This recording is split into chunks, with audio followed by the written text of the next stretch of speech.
Hey there, my friends. It's Bill McDonald, the reading and writing doctor here, and today is lesson 4 on modeling meaningful methods and materials in 10 minutes or less.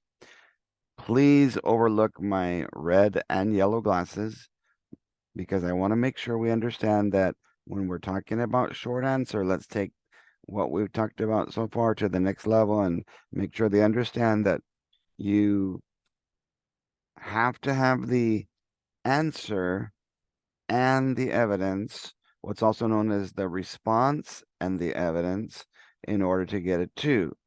Now, if I try to answer a question about a topic, all short answers are in the form of a question, then it's very important. Let me set my timer to make sure I don't go over.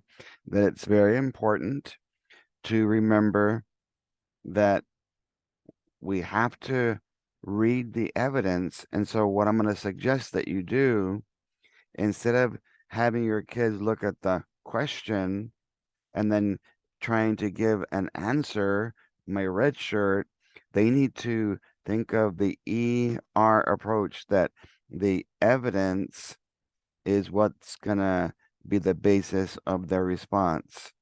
So evidence and response was what was in that last scoring guide that I showed you from the Texas Education Agency. And so then what I did next was that I looked at every single short answer response from 3rd all the way to 10th grade. And for those of you who are in my Texas training tours, you'll find it on page 34. If I've come to your school for a training, you'll find it on page 34 of the little mini binder, not the big humongous digital binder that you receive a link for, but the hard copy or the digital binder that all of you have received. So let me show that to you so you can see a Mr. McDonald way of looking at short answer, and then something to make it even simpler to show to your students. So in order to get a 2, green light, the student has a clear response answer to the question using supporting evidence from the selection. Okay, that's the combination. The question only needs to be answered, not restated or repeated word for word to qualify for a 2. So that's important. Respond to the question. You don't have to restate the words or repeat them. You can rephrase them. You can use anything you want as long as you're responding. The evidence simply needs to be present and may be paraphrased. This is for 2 land. In other words, it does not have to be written using the exact words from the selection. Quotation marks may be used, but they're not required as part of the supporting evidence. The exact location of the evidence in the selection is not mandatory, but if it's included, it can be written before or after the text support. Real important one here. A complete response will include at least one piece of supporting evidence from the text. So I'm going to use a puzzle because a puzzle starts with a P, and every piece of the puzzle starts with a P. And since we're saying that our answer needs to be based on evidence, I have all these pieces of a passage or these pieces of a paragraph here in front of you. And the idea is to say, I need to look at all the evidence, and then I've got to decide which examples. And it says here, I only need one piece of supporting evidence or more from the text. So what I'm going to ask you is, what is the main idea of this puzzle? What is the focus of this puzzle? Or what's the central idea?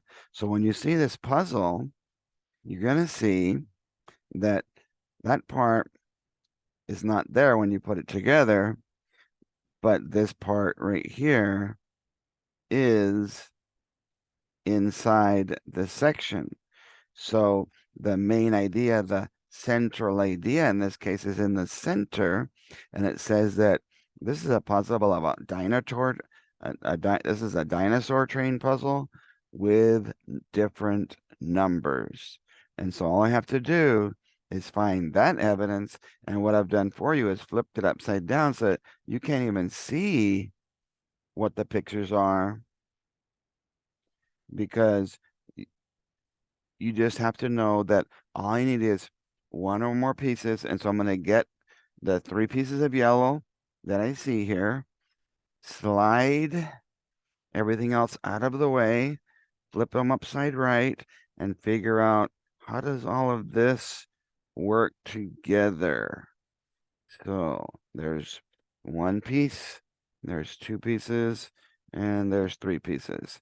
So the central idea, the main idea, the focus of this passage called a puzzle is that it's a dinosaur train with all of the numbers from 0 through 9. So all of the passages, all of the poems, they're going to be in paragraphs or stanzas or scenes, and they're going to be based on numbers and sentences. So it's all important. So that's all you need, according to the rubric, is 1 piece of evidence or more. Nothing about explaining. 1 land. So if you have the evidence and the response, a 2. The evidence or the response, a 1. The evidence nor the response, a 0. So let's check that real fast so I can try to get you out of the video on time. The student clearly responds to, answers the question, but has no supporting evidence from the selection.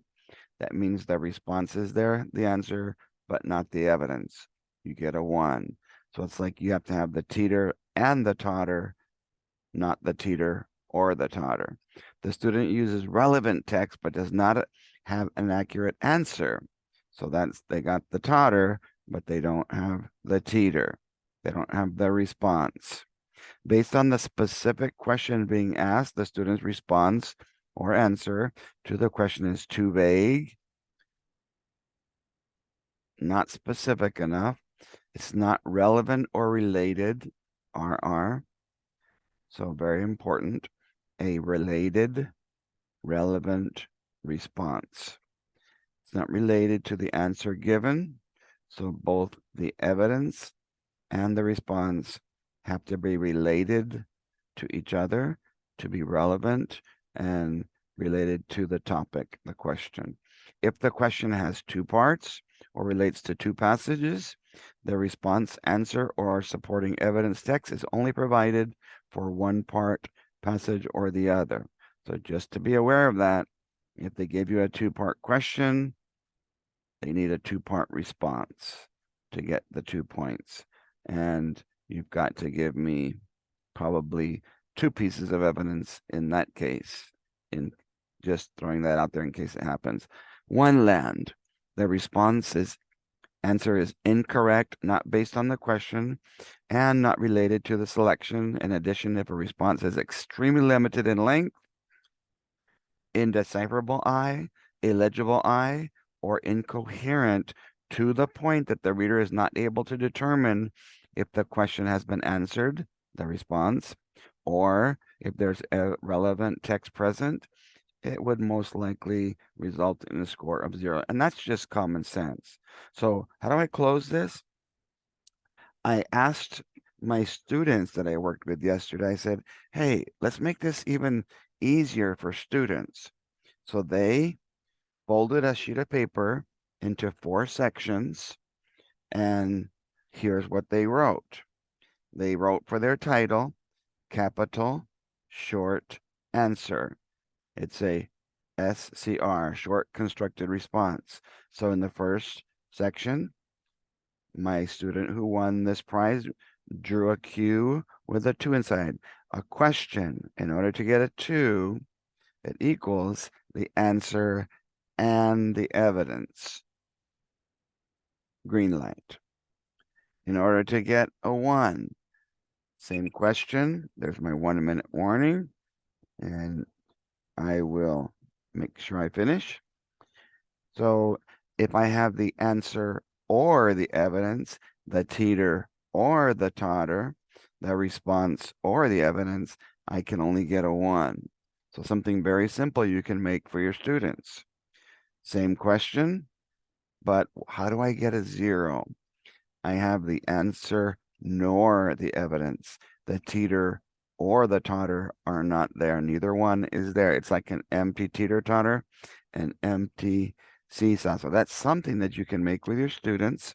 And just to give credit, I asked Miss Lisa, who won this contest for the best drawing in 3rd grade, this little graphic organizer, this anchor chart.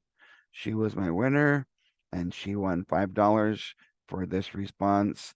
So those of you who have the binder, those of you who are coming to the Dallas training tomorrow, you will get a hard copy of it. You've already received the digital copy a couple of times by email. All of you other schools who are in the Texas training should have received it by now. I made some little tweaks. So if yours looked different than that, make sure you email me and I'll send you the updated, but that's only for teachers who have signed up for the Texas training tours, because we want meaningful modeling and materials, not just methods. And so I try to come up with practical materials to help teachers. I do want to say in closing that if you still want to sign up for the Dallas training, I have about 4 or 5 spots left only that I can squeeze you in there.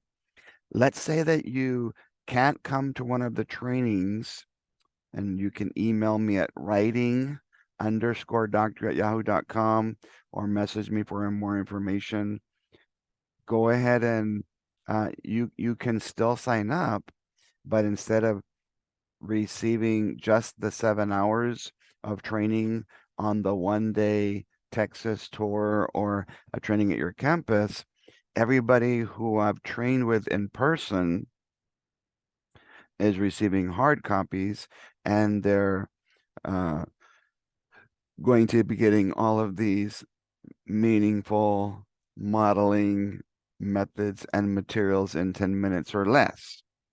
So if you're one of those who can't come to a personal in training, I'll send you the materials through USPS, the post office. You'll get them in 2 or 3 days in Texas, and you can still be able to get anywhere between 50 to 100 hours of modeling and guidance over the next 4 months. You can make your own materials when you see what I model, but why reinvent the wheel if I've already made it for you? See you guys tomorrow at the Dallas training. For those of you who signed up, if you haven't signed up and would like to, like I mentioned, we still have 5 spots left. Looking forward to seeing you.